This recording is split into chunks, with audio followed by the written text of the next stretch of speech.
Yeah. You want to like him, but you can't. Are you listening? What? Are you listening? Did you bring me on this show to insult me? Yeah. That's what I'm saying. That's what I'm trying to say. Yeah. Hey, y'all don't want it with us, man. You straight gangsters over here. Straight man. gangsters.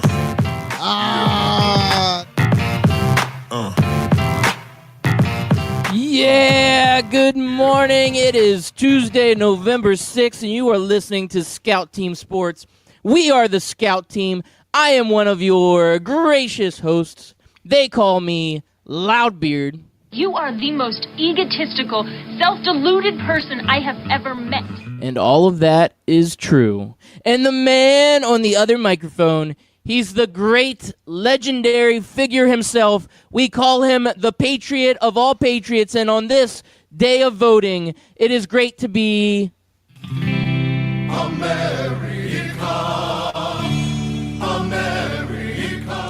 Yeah, it's your boy, Chris America, coming to you live this Tuesday morning on Election Day on 12 Ounce Sports Radio every single weekday. Whether we vote or not vote, we here every 6 a.m. to 7 a.m. And Loudbeard, there's a few things that are guaranteed in life. The sun will rise in the east and set in the west. Loudbeard will start the show at exactly 0600 hours. And everyone in America, except for Cowboy fans, will celebrate a Cowboys loss. Did you like that last night, Loudbeard? I can celebrate with the great Cowboy losses of all times, and last night was no different. We expected it. I don't think any of us were on the Cowboys bandwagon going into last night, but the way Marcus Mariota just chopped up that defense like it was, I don't know, something that could easily be chopped up, and that was amazing. I loved watching it. I love seeing the Cowboys go down in defeat on Monday Night Football, and as a Redskins fan, I am biased as biased can be, and I just absolutely 100% loved a good old-fashioned Marcus Mariota ass-whooping over to the Dallas Cowboys. That Marcus Mariota chopped up Dallas Cowboys like, I don't know, things that are easily chopped up take was brought to you by Gensu Knives. Get your Gensu Knives on Amazon or where kitchen products are sold. Yeah. Yes, not only did Marcus Mariota do well, but the Titans' defense looked really good. They created a lot of turnovers. They created so much havoc for Dak Prescott. And Loudbeard, I don't follow the Cowboys closely, but 2 years ago, it was all about that offensive line, how good the Cowboys' offensive line has been. And last night, man, are there injuries? Did they trade players? Did they lose players to free agency? Like I said, I don't follow the Cowboys enough to know what their offensive line movement is, but that didn't look like the offensive line I saw 2 years ago. No, it's not the same offensive line. Yes, they have had some injuries. And you know what happens is players they decline over time. So you're seeing some decline, you're seeing some injuries. It's just overall it is not the same team or that same offensive line that you saw a few years ago. They're having trouble opening up holes for Ezekiel Elliott. They're having trouble making I guess protecting for Dak. They're having trouble doing all of it, and this is just not the same team. And sometimes when you have a strength like that with the offensive line like they had a few years ago, they look like world beaters 2 years ago when it was Dak's rookie year and Zeke was out there just killing it. And now all of a sudden it's come full circle and we're not really seeing the same thing out of this offensive line. We're seeing a different offensive line. And all of the other glaring weaknesses of the Dallas Cowboys are being exploited. Yeah, and they need some help at wide receiver. They go out, they get Amari Cooper, who has a decent first game, gets a touchdown. Cowboys fans have to be excited to see that. Another playmaker on the offensive side of the ball, but still, it's not enough. And this game was close. This game was close up until the third quarter, and then the Titans they broke it open. And really, the Cowboys had no answer for Mariota, man. Mariota, he took them apart. The defense, which had been pretty good this year, did not look so good last night. No, and I have to wonder, Loudbeard, which decline from that 2 years ago season surprises you most? The Dak Prescott decline or Ezekiel Elliott's decline. I mean, what did he have last night? 17 rushes for 61 yards, 3.6, and he had a long of 17. So if you take that out, it's even worse than that. I'm not going to say Ezekiel Elliott is on the decline. I think part of the problem is that offensive line. I think he's still going out being the same Zeke that he was in the past. It's just there's just not enough around him to make him look as good as he was. The biggest decline, I would say, is Dak Prescott. And I'm not surprised about this because I thought Dak Prescott, when he had Ezekiel Elliott running for 1,600 yards and he had a great offensive line and Dez Bryant was a little bit more in his prime, yeah, he's going to look great. But now that he's having to make more of these moves and he's having to be the playmaker on the team, you're seeing that he's not really the great Dak that we thought he was. He's really just a mediocre to average quarterback in the NFL. Good enough to start. He's a good quarterback, but he's not a great quarterback. He's not a superstar. He's not a Pro Bowler. He is none of those things. He is just a serviceable quarterback. And when you're just a serviceable quarterback, you need everybody else on your team to step up in ways that they're just not able to step up to. And this is a rough year for the Cowboys.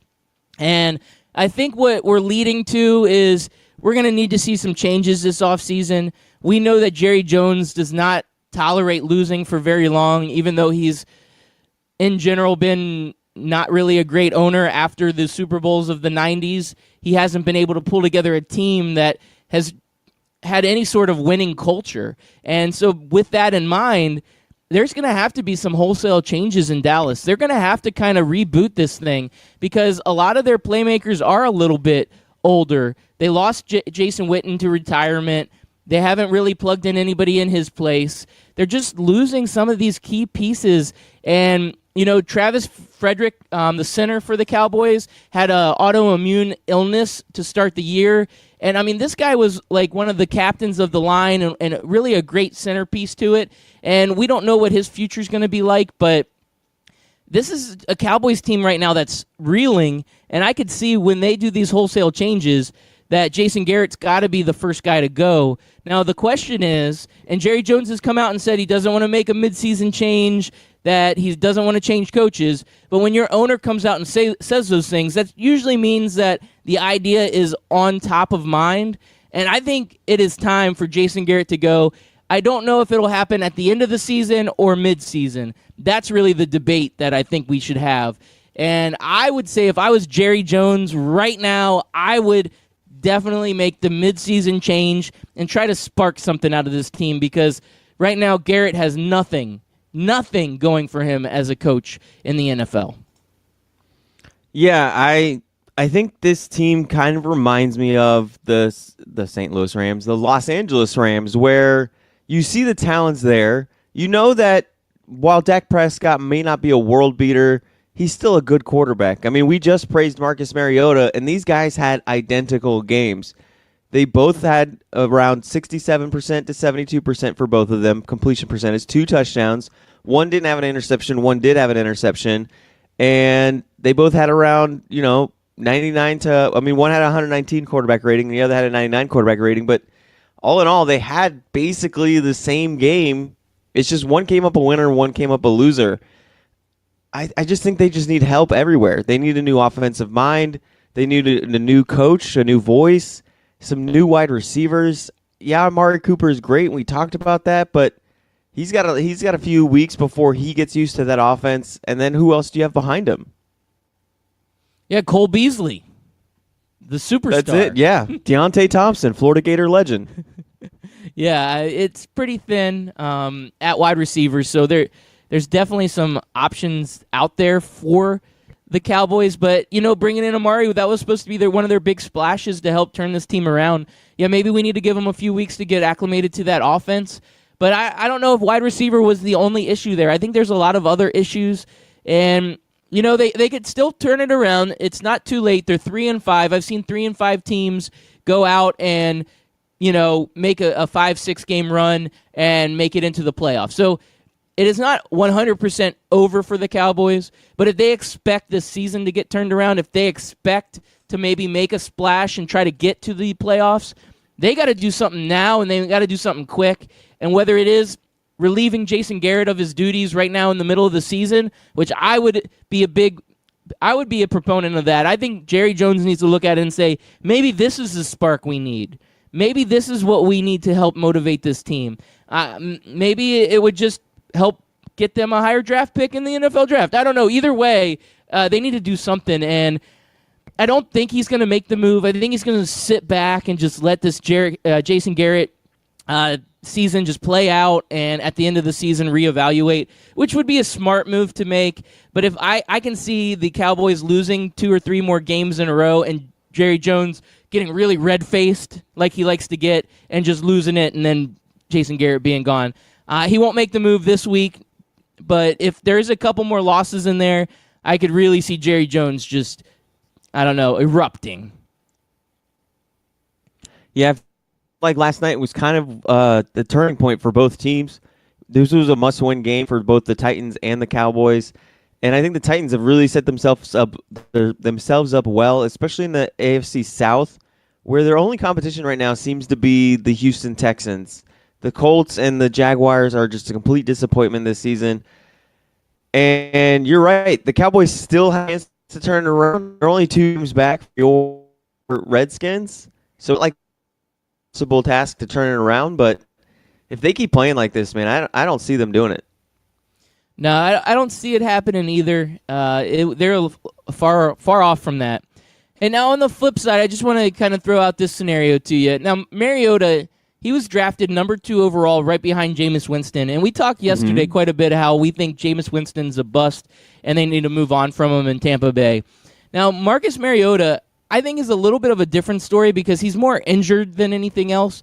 He seems like he can't stay healthy and stay on the field. But do you think this is kind of like a show-me season for Mariota and the Titans?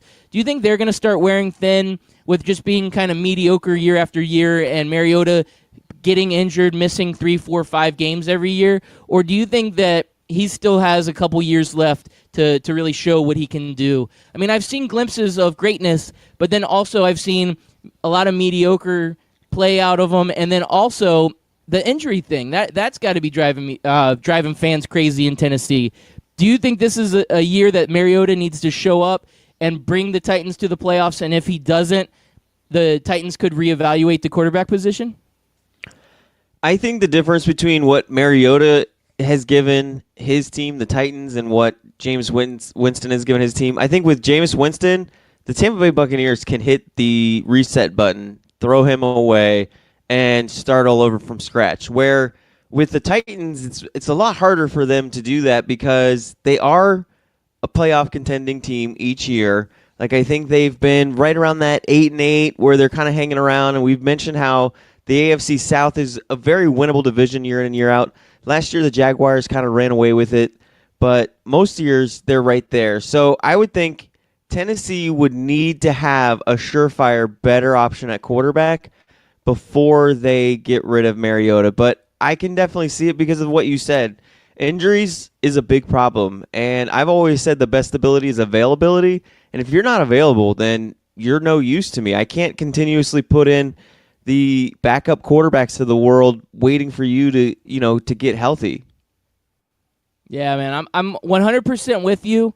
Now, I just wanted to say real quick that we are social. We like to get on Twitter. We are Scout Team Radio. If you hit us up at Scout Team Radio, we like to read your tweets out on the air. And a good friend of the show, at Ian Hall _12OZSR, that's Ian Hall, the sports writer for 12 Ounce Sports Radio. He has tweeted at us a few times this morning, Chris America, at Scout Team Radio, and he says Bryant is about to be a thing with Breeze. Now, this story came out because Dez Bryant is trying out for the New Orleans Saints, could be the next receiver, and you talk about availability. Dez Bryant is available, and he is ready to come back into the league and make a difference, and I'm sure he would absolutely love to play for a team like the Saints where you have a Hall of Fame, world-class quarterback throwing you the ball, and you have Super Bowl aspirations as a team. So Dez Bryant tries out for the Saints. Also, Brandon Marshall and Kamar Aiken, they've got a few guys trying out. So the Saints are getting ready possibly to make a move and bring in a big wide receiver. Dez to the Saints. Do you like this move, and what are your thoughts on it? My thought, Panthers fan, is this is all the worst thing ever. This is the rich getting richer. Roger Goodell, you need to stop making the Saints team even better than they are. I mean, Thomas and Bryant on both ends of the. No, I don't like it. I don't like it, Loudbeard. I vote no on amendment Dez Bryant to the Saints. If we vote yes on Dez Bryant to the Saints, the children will lose funding for schooling, and the world will blow up. Vote no. All right, I want to say yes because I'd love to see it happen. Because after Michael Thomas, they're a little bit thin at wide receiver. They need some extra guys in there. They brought in Cameron Meredith a few weeks back, the old Bears wide receiver. They thought he would make a difference. He hasn't had any targets in his 3 weeks with the Saints, so they look like they need some depth. And bringing in a guy like Dez Bryant would be a lot of fun for the Saints. Now, we just got another tweet at us. I want to appreciate Memphis Spence for tweeting at us. Thank you, Memphis Spence. He brings up a great point. Is Marcus Mariota going to be the next Sam Bradford? Yeah, I mean, injury-wise, now get Mariota's injury history. Mariota has had season-ending injuries. It's always like, oh, he's banged up his ankle, so he's going to be out for the next 2 to 3 weeks. And then he'll play for 2 or 3 weeks, and then he'll jam his finger or something, and he'll have to be out again. So at least with Mariota, it's you kind of have him a little bit during the season, where with Sam Bradford, he would just be gone for the season. Like, he would start lacing up his shoes and tear his ACL, and next thing you know, he's out the rest of the season. I mean, you remember last year when he had that great game against the Saints? And then it was like Wednesday or Thursday, you see an update like, oh, Sam Bradford can't play because he hurt his shoulder during the Saints game. And then next thing you know, he's gone for good the rest of the season. I don't remember Sam Bradford ever having a good game, Chris America, but I'm glad you brought that up because maybe he did. Maybe he had one good game in his whole career. Who knows? He lucked out by getting that Saints week 1. You know how we talked yesterday about how the Saints week 1 love to just sit out? He had that game against them, and somehow he injured his shoulder, and then we never saw him until he was in an Arizona Cardinals jersey. All right. That's a hot take from Chris America. I like it. So I've got another injury storyline going on here, and this one's kind of a unique story. Sheriff Floyd, who is a defensive tackle from the Minnesota Vikings, he was drafted in 2013, very high draft pick, a lot of potential, great defensive tackle. So he goes in. Are you talking about Gator legend Sharif Floyd? Yeah, Sharif. Okay. Sorry, I didn't give enough emphasis on the EF. Yeah, you got to get the EF, and you got to get more emphasis on Gator legend. No, nobody wants to hear that. All right, so Sharif he's suing Dr. James Andrews, the world-renowned orthopedic specialist that all of the NFL experts go to. Dr. Andrews, a few years back, went in for a routine little scope on Sharif Floyd's knee, and they ended up going in and finding out that they needed to do microfracture surgery. So there was something that happened where they put the pain blocker in, and it ended up hurting the nerves inside of his knee.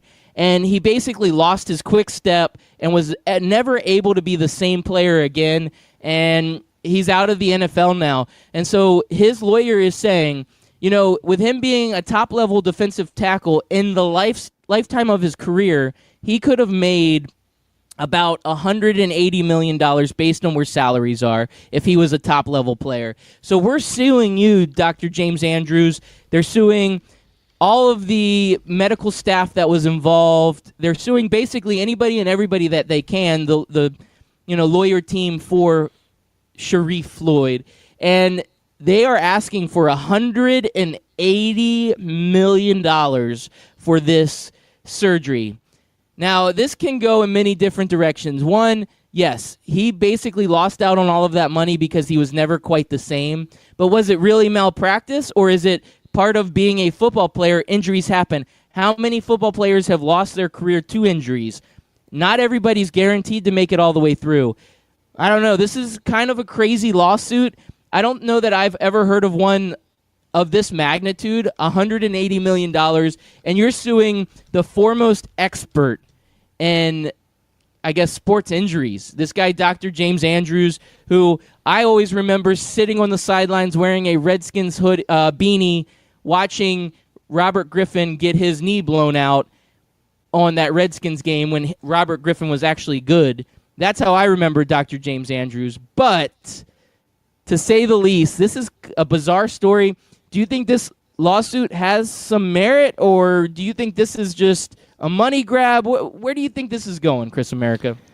I think the lawsuit has merit, but I think he's a little overzealous in the evaluation of his claim. I mean, he has to prove that he lost $180 million. Now, we just talked about Sam Bradford being the injury-prone wonder, and he's made, I think we're now estimating around $130 million as a quarterback, and we've even said like he's been on the high-end overpaid range of quarterbacks. So he hasn't even reached $180 million in his career. There's not many football players that reach $180 million, and there certainly probably won't ever be defensive tackles who make $180 million throughout their entire career. So my hang-up is on the $180 million.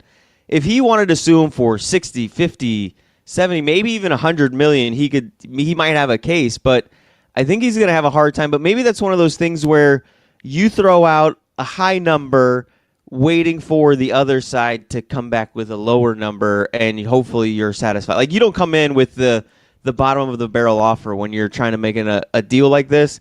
And maybe we can listen to Memphis Spence later on today at noon on 12 Ounce Sports Radio, our affiliate with Sports Radio America. He's more into the court stuff. He's all into that lawyer stuff. He used to work in the law firm industry and the lawyer industry and the court industry, so he knows all about those laws. I'm sure he'll be talking about it today on 12 Ounce Sports Radio at noon for College Credit Hour. But my initial reaction from my law degree that I have in life of Hard Knocks, 180 just seems like a lot. Yeah, it seems like a lot, and I'm with you. You throw out a high number, you hope they come back and say, all right, we'll give you half. And then they're like, wow, we're still making $90 million. This is a win. This is a win. Now, but I think it'll settle for much less. I do think he's going to get some money out of it. But this is opening up a Pandora's box here, because the NFL is full of injuries. And you can go back and say, okay, I had an ACL injury. The surgery that was done, it didn't repair it just right, so I did lose a step, and now I'm not the same player, and now I'm losing money because of it. And where do you draw that line? Where does this become a situation where it's part of life? You're going out and you're playing a barbaric sport where you're hitting each other 100 miles an hour every play. There's going to be injuries, and sometimes it's unfortunate, but you lose a career because of injuries. And I don't know, unless there's gross misconduct here by the physician, I don't know that I could say it would be worth that amount. I mean, I would say maybe a couple million, and let's call it a day. But I mean, they're shooting for the moon, and good luck to them. I mean, we're player advocates here at Scout Team Radio. We love listening to what the players are doing to help support themselves, get the money while they can, and try to get to those big paydays, because not everybody gets to that big payday. But at some point, is it worth this huge lawsuit? I'm going to say no, but this is going to be a story that plays out, and it's going to take time. It'll probably not go to court until next year, and at that point, who knows when a verdict will be placed. We're looking at this probably being a 6 to 12 month kind of spread out story, and we'll give updates as it comes along, because I'm interested to see what happens. Yeah, I mean, he's only suing Dr. James Andrews and I guess those affiliated with him, and the lawsuit just claims that they administered pain blockers that led to muscle and nerve damage. So this is just a simple malpractice lawsuit, and it's really just saying that, hey, I was supposed to be out for 3 to 4 weeks, and then you caused my career to end, which cost me millions upon millions of dollars. Like we said, 180 is a little bit worse. If it ends up selling for 50 to 60, I think that's a win. It's still a win for Sharif, and I think it's a fair amount, because I think he could have made 50 to 60 million in his career between contracts and endorsements and things of that sort. And, if I'm Dr. James Andrews, he has tons of different insurance claims and everything else backing him up. He doesn't do surgery on these high-paid athletes without having some sort of financial protection backing him up. I mean, it's just smart as a doctor. But that's enough lawyer talk, boring lawyer talk, Loudbeard. I'm ready to move on if you are. Yeah, go for it. Well, we're about 5 minutes from a break, so I don't want to start anything too crazy. Do you have any quick notes before we go to a break? I want to talk some NBA, and I've got something for you, but I think it takes a little bit more time than 5 minutes. We could briefly go over the MLB announces their finalists for their awards coming up, and a couple of them are pretty interesting. We could just real quick, I'll get your thoughts on. One, you've got coach or manager of the year. So on the AL side, Boston Red Sox with Alex Cora is a finalist. I got to say he's a slam dunk favorite to win this one, but getting some love in the top three is also Kevin Cash, the manager of the Rays.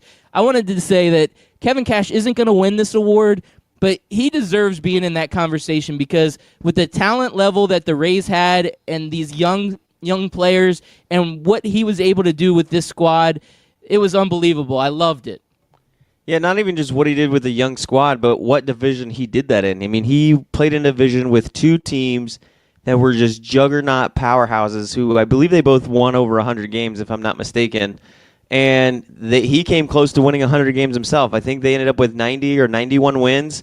So to be on pace with these two teams in their division, playing them week in and week out, day in and day out, is nothing short of amazing management and everything. And that just kind of goes back to what exactly is Coach of the Year or Manager of the Year or MVP awards. Is it, hey, this is the best coach or the best manager in baseball? Or is it the award of, hey, this guy did a lot with a little? I agree. Another area I want to point out real quick, AL MVP. Mike Trout is in the top three of this conversation. You've also got Mookie Betts and Jose Ramirez. And I think Betts is going to be the guy that ends up getting it. I think the Red Sox are going to get a lot of love. But I just wanted to point out that in the 7 seasons that Mike Trout has played baseball, 6 of those 7 seasons, he has been in the top 3 of voting for AL MVP. And he has won the MVP twice. I think we're watching a legendary player in the making in Mike Trout. This is one of those once-in-a-lifetime players, and he doesn't get the love because he's not on a great team. But just seeing Mike Trout on this list again, it's unbelievable the recognition that this guy is getting and that he deserves because he is one of the greatest players in baseball today. Yeah, hopefully your boy Bryce Harper takes note of what's going on with Mike Trout, about how great he is, how amazing he's doing, but he's on a losing team. Hopefully he sees that and says, I'll take a payday, just not the, top ball or money. I'm trying to think of a word I'm looking for here. Powerball payday. The $1 billion Powerball, paycheck. Just take just a regular old, run of the mill, maybe make $20-25 million a year. Stick with the team you're on and let them build a team around you so you can play in the World Series. All right, so on the NL MVP side, Christian Yelich is in the top 3 voting. A lot of other great players, Javier Baez for the Cubs, Nolan Arenado for the Colorado Rockies. But I think with the season that Christian Yelich had, where he was just 1 RBI shy and 2 homers shy of becoming the first NL Triple Crown since 1937, that this is going to be a shoe-in for Christian Yelich. But what he did with that team and how far he was able to carry the Brewers in the postseason, I mean, it was a fun run for the Brew Crew this year. Great season, and I'm excited to see what Yelich, when he wins this award. And I'm not saying if he wins it, I'm saying when he wins it. Good for him. It's great to see that there. I guess this is another kind of debatable topic here. We're running out of time, but I'll be quick. NL Cy Young, you got Jacob deGrom, Max Scherzer, and Aaron Nola. These 3 guys had lights-out seasons. Now, deGrom, he had probably one of the best seasons for a terrible team I've ever seen, where his record was awful. When I say awful, it was like subpar. He was sitting there right at like 500 with his record, but his ERA was just unbelievably low. He was just on a team that could not get any run support. So for a guy that could barely get any wins, the amount of, I guess, effort he put out and how well he played, I think he deserves the Cy Young, but it's hard to give it to a guy that just doesn't have the win total. It looks like maybe Nola or Scherzer might be in that conversation too, but we'll see what happens with DeGrom. He only won 10 games, but that wasn't his fault. He had a 1.7 ERA. Yeah, I think win-losses on a quarterback, on a pitcher is just, it's so dumb. I don't even know why we include it. If my team loses 1-0, man, that's not my fault. Like, I need help. I'm not on a one-man show. I can only do so much. I mean, we see this all the time in college football, and even we talked about Memphis Spence again. He was mentioning on a show why these Heisman Trophy winners don't get more play time in the NFL or why they fail, and we don't see guys like Patrick Mahomes or Carson Wentz win the Heisman Trophy because we put too much into wins rather than just evaluating the player and saying, hey, yeah, this guy might be on a bad team, but he's really good. We should do that with.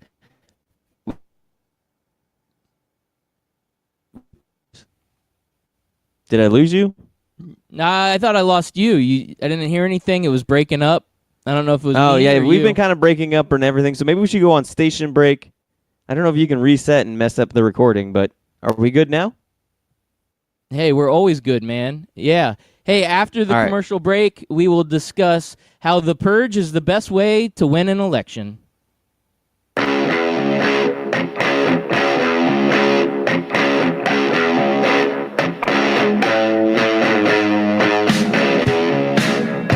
Did you know 40 points on your credit score could cost you $40?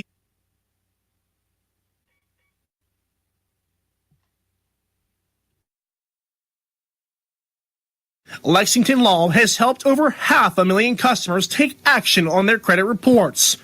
Call 877-910-7472 to talk to a repair specialist now.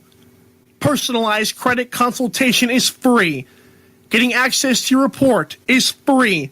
Plus free score evaluation with a recommended solution. Call now and get on the path to recovery.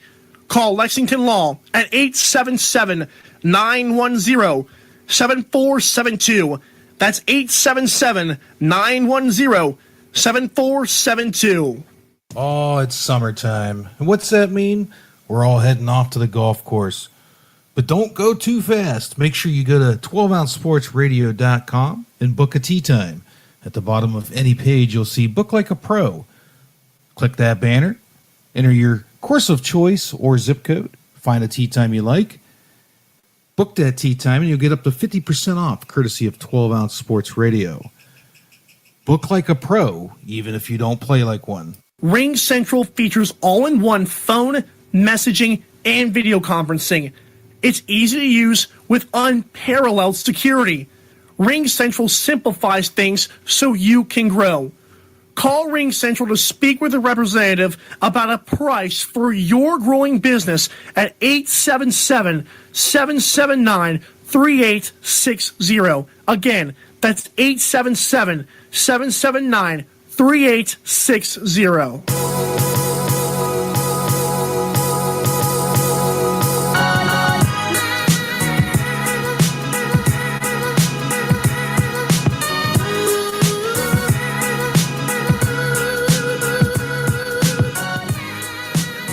And welcome back. You are listening to Scout Team Sports. It is a beautiful Tuesday morning on this fine election day, November 6th. We love being on the airwaves Monday through Friday, 6 a.m. and again at 11 a.m. on 12-Ounce Sports Radio. And if you have not caught any of our old episodes and you wanted to catch up with some of the great stuff that we're doing, you can head us up on Apple Podcasts, on Spotify Podcasts, or anywhere podcasts are found. Once again, we're the Scout Team. He's Chris America. I'm Loudbeard. And we love being on here every morning talking about crazy sports stuff. So, Chris America, what kind of crazy sports stuff are we going to get ourselves into after this commercial break? Well, you mentioned you wanted to talk a little bit of NBA, and I got a little bit of a election day topic with sports that has to do with NFL coaches, and maybe I'll even throw in a couple of some college coaches. But let me plug in some sound here. I want to get some sound effects. So if you could just take over a little bit. Did you already go over the shows that are up next to today? No. Do you have the schedule in front of you? Hold on. Let me pull up the schedule. Throwing me on the spot here, Chris America. How dare you? But it is a great Normally Tuesday you're good to morning go, on man. 12-ounce Sports Radio. Normally you're good to go? Or me? No, normally you got Oh, you man, you, you're putting a lot of threw me pressure off on of me. my.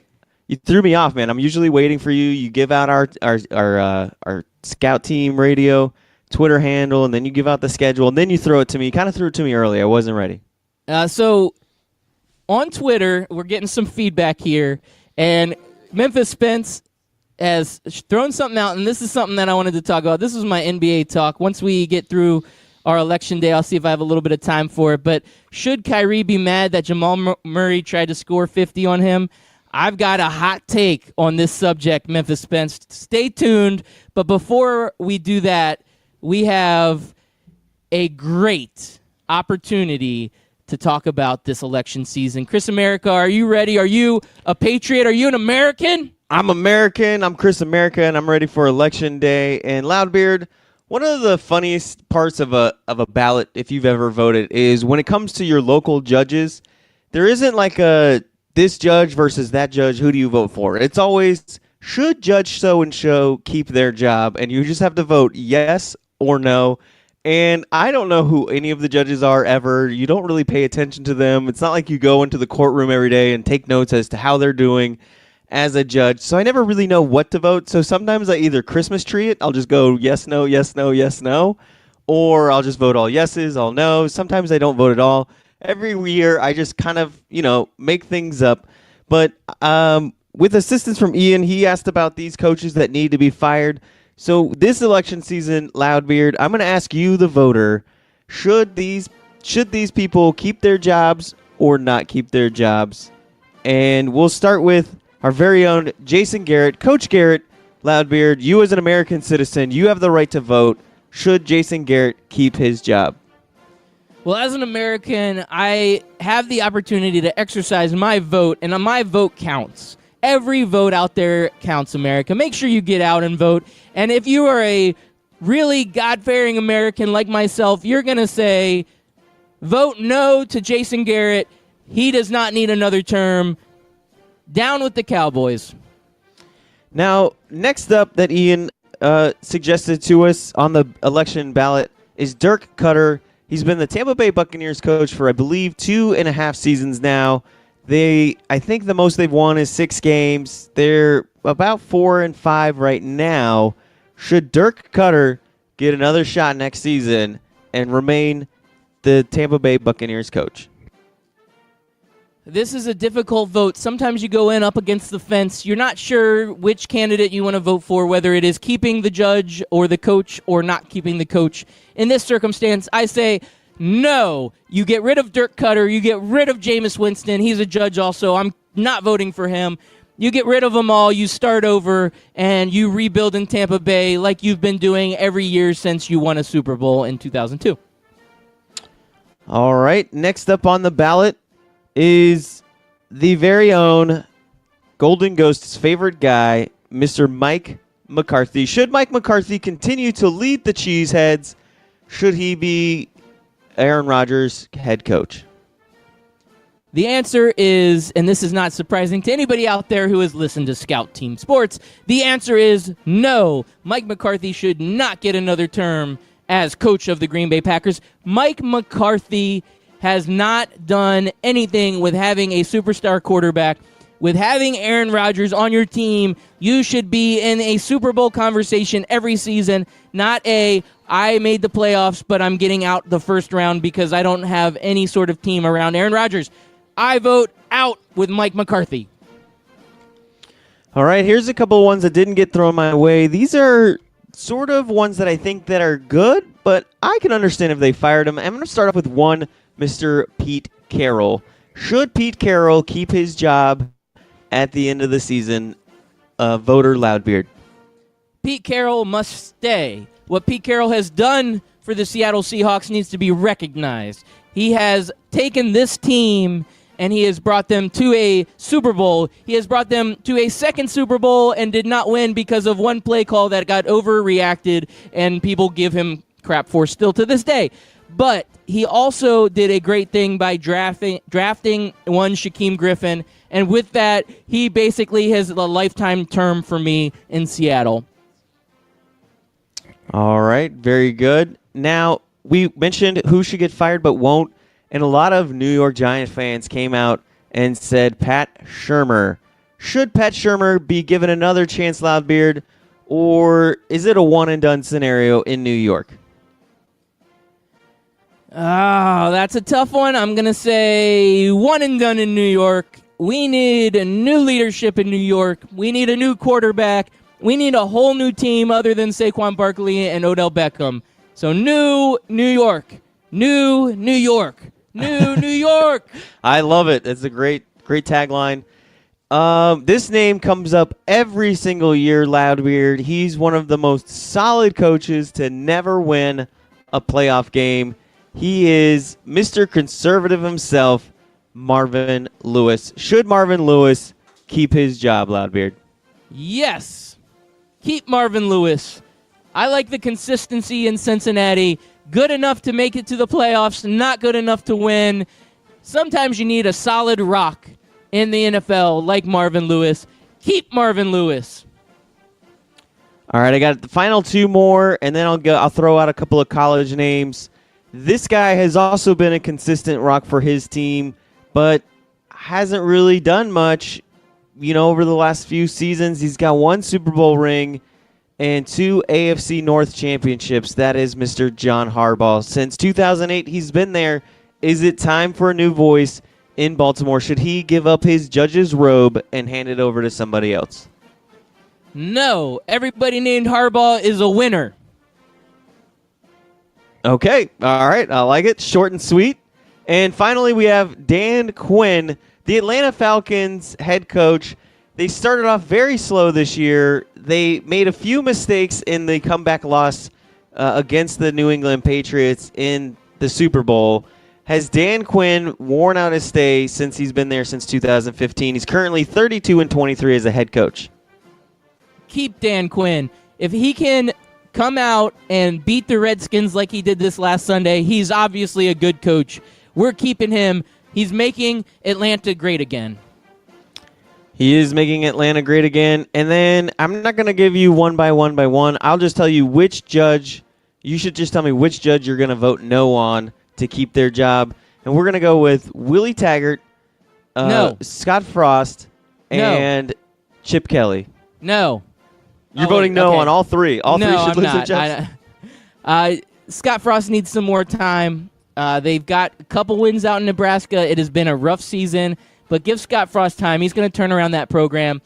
Willie Taggart, he deserves more time. I'm going to keep him voted in, but he is going to have the shortest leash of any coach in college football. He basically will have a season and a half, and if he doesn't get it turned around by this time next year, he is done, and I'm unvoting for him.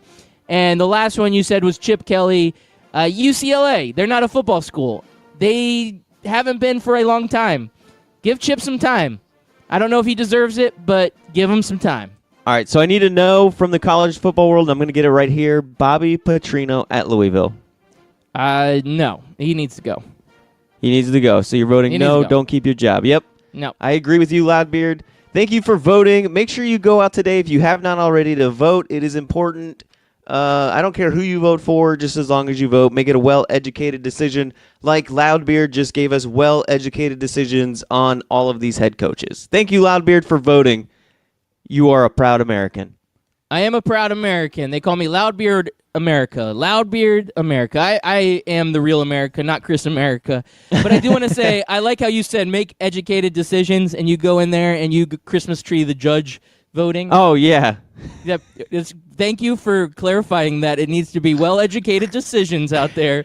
I go in and I Christmas tree it, or I say all yeses or all no's. I don't even know who these people are. Eeny, meeny, miny, mo is educated, my friend. That is educated right there, my friend.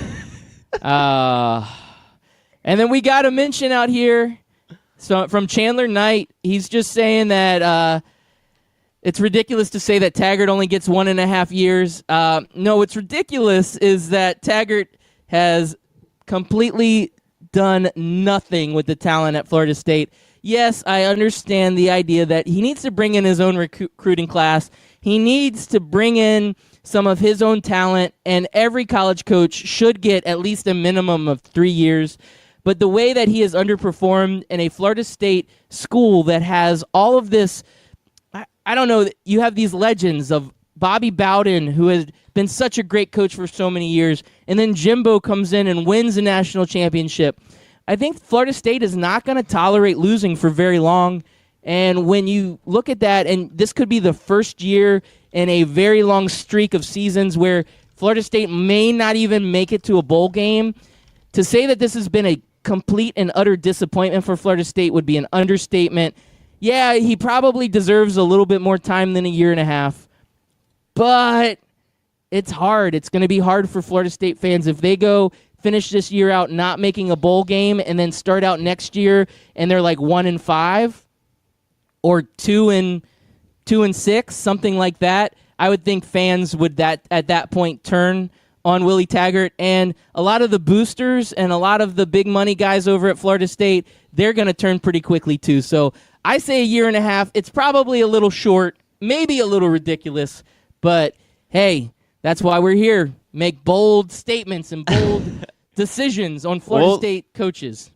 But your decision is a lot better than just Christmas treeing the judge's decision like I did. I hope Willie Taggart, as a Gator fan, I hope Willie Taggart stays there forever.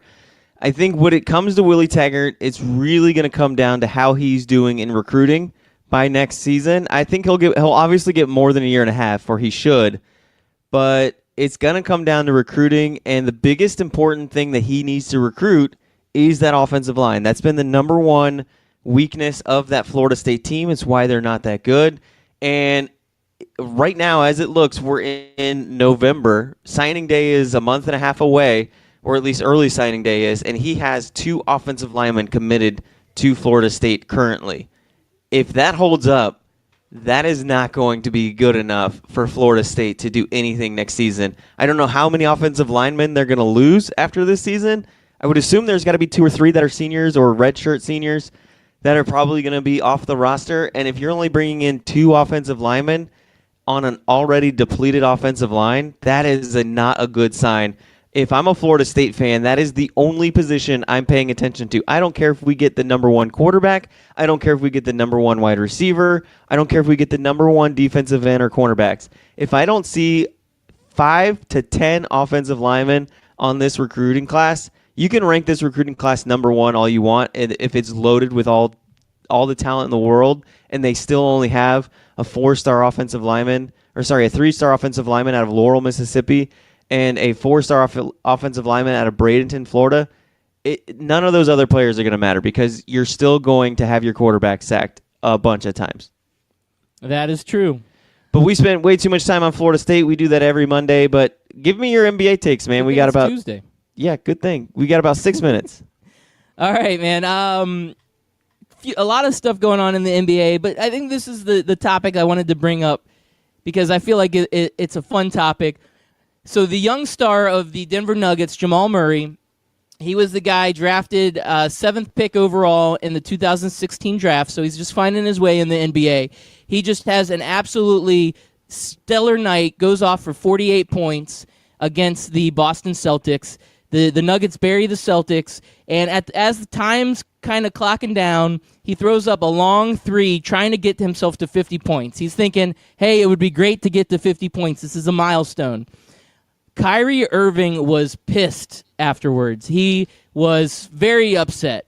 He said, this is a bullish move, and it wasn't that term exactly. This was paraphrasing, but this was a bullish move.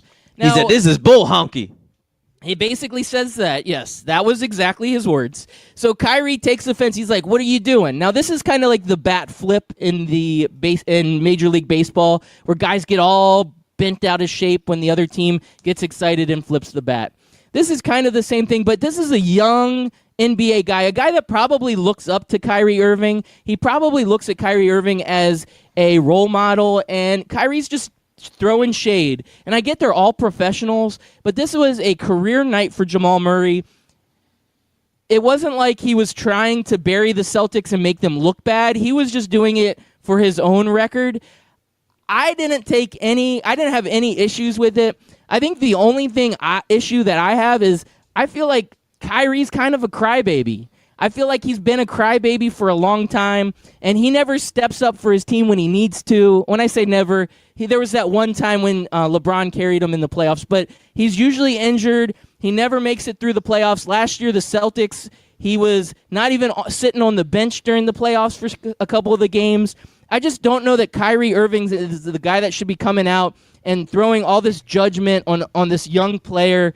I just didn't like it, and it made me think, like, maybe if he was a top 10 player in the NBA, yeah, I would say, okay, you could do that. But I don't even think he's a top 10 player, Chris America. I was thinking about this. Kyrie Irving is not a top 10 player, and I don't think he should be the one throwing shade at a young guy that's just trying to make his way in the league. What do you think? I'm going to give you the same thing that you give me every time I talk about LeBron James. You're just a Kyrie hater, man. You're just a Kyrie hater. I dislike Kyrie. I don't to say think he's not a top 10 player is ridiculous.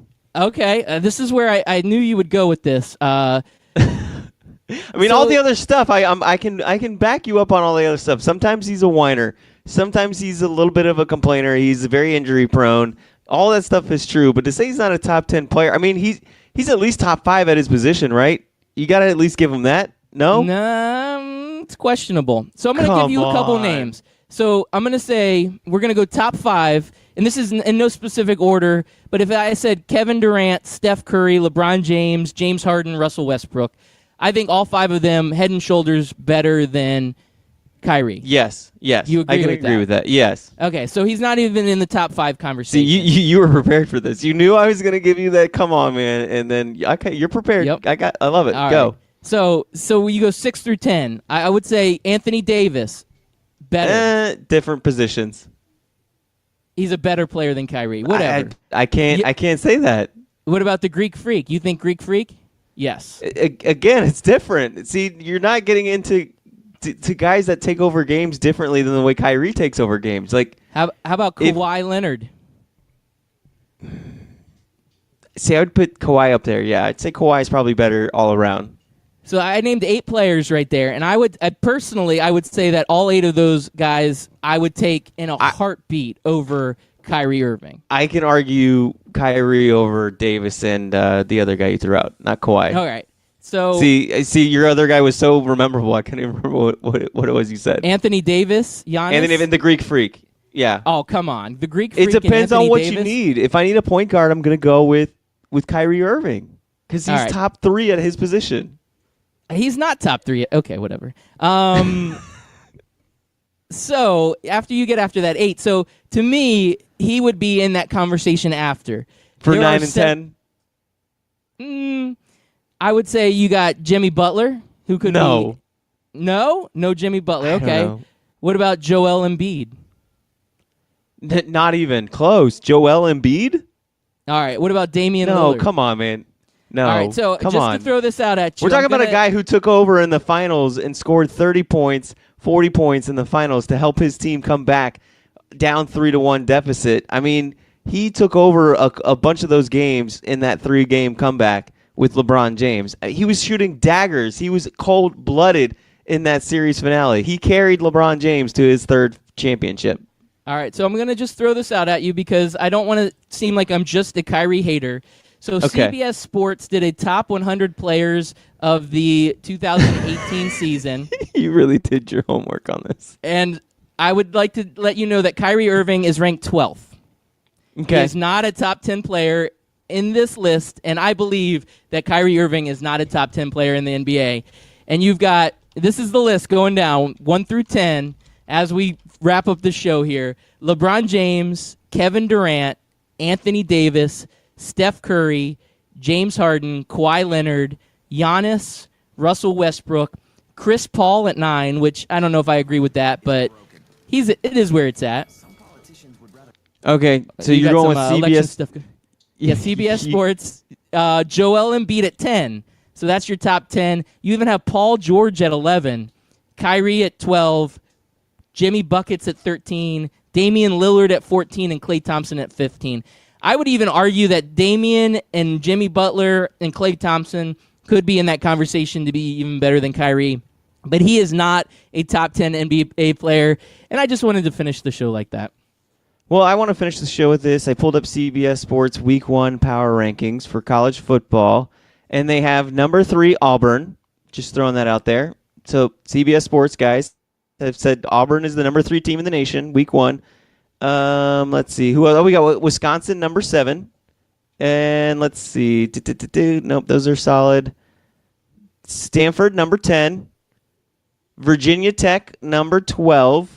Michigan State, number 13. And then they finally get to your UCF Knights at number 14. So clearly CBS Sports doesn't know what they're talking about. Kyrie Irving, top 5. So you said UCF was at 14, and we all know they're Yeah. number 1.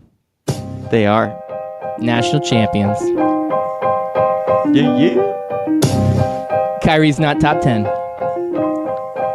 You're right. He's top 5. No, he's not top 5. Just a hater, man. Haters gonna hate.